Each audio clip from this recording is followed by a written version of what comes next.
It's Atlantic hurricane season again, and already there's been debate about two storms and what should and shouldn't have been officially designated a tropical system.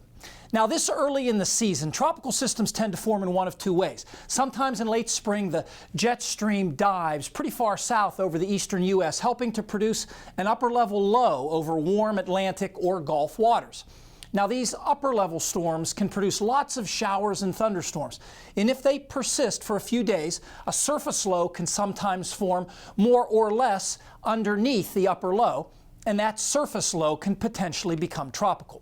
And this is pretty much what happened 2 weeks ago. Here's a series of upper-level weather maps. The brown lines here are pressure lines. A big trough was approaching the East Coast on May 18th. At its southern end, an upper-level low detached and hung out over Florida for a couple days. You may have heard about this. Parts of the state got 1 to 2 feet of rain.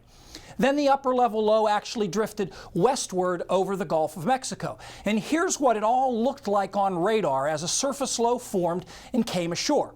The strongest winds and the tallest thunderstorms were near the center. Sustained winds reached 41 miles per hour, all characteristic of a tropical storm. But the Hurricane Center never made this a tropical depression, let alone a tropical storm. Now, another way to get an early season tropical system is for a cold front to drop into the Gulf or off the southeast coasts. Fronts are already zones of lower pressure anyway, with converging winds and some counterclockwise spin. So sometimes a low will form along or near the front, and thunderstorms will concentrate around the low. If waters are warm enough and upper-level winds aren't too strong, the low can become tropical. Now, here's a satellite view of Tropical Depression 1 last week off the East Coast. It didn't exactly follow this script, but it did form near an old front and intensified over the Gulf Stream, where waters were in the upper 70s.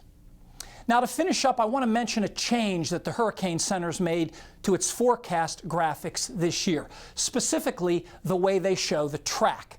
As an example of the old way, here's Hurricane Ike from last year. Notice they plot the forecast for the center of the storm, then they connect those forecast locations with a line, and then they build a cone around that forecast track.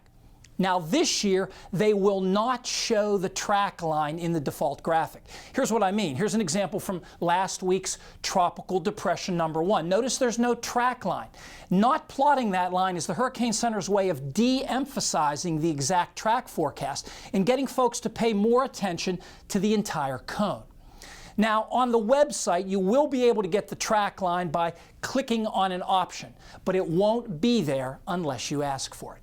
In practice, I suspect that most media outlets will still show the track line, but this is definitely a message from the Hurricane Center to not focus solely on the forecast track.